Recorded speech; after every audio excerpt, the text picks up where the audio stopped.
Justice Barrett?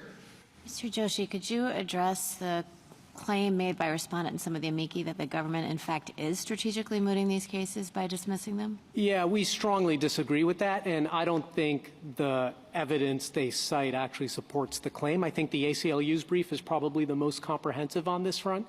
But if you look at the ACLU's brief, what they say is, sometimes, I think it's about half or something like that, roughly, of these plaintiffs are removed from the no-fly list during the litigation. Of course, that's how many U.S. persons are removed from the no-fly list just based on the administrative redress process, which is what we think is happening. So ACLU documents that, well, some of these plaintiffs are removed before any briefs are filed.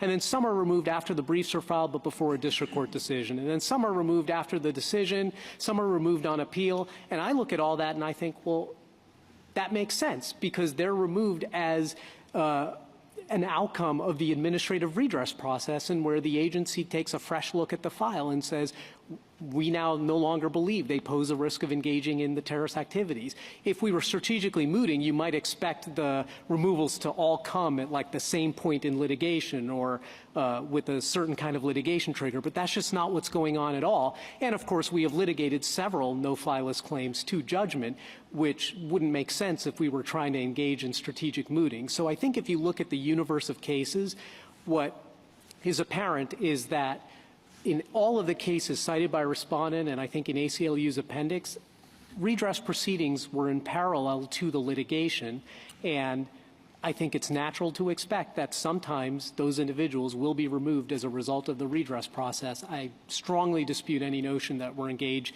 in strategic mooting, and we have filed declarations from people occupying the same position as Courtright, not in this case, but in follow-on cases that say we never place someone on the no-fly list or remove them from the no-fly list because of litigation concerns, and I think that's entitled to deference and respect.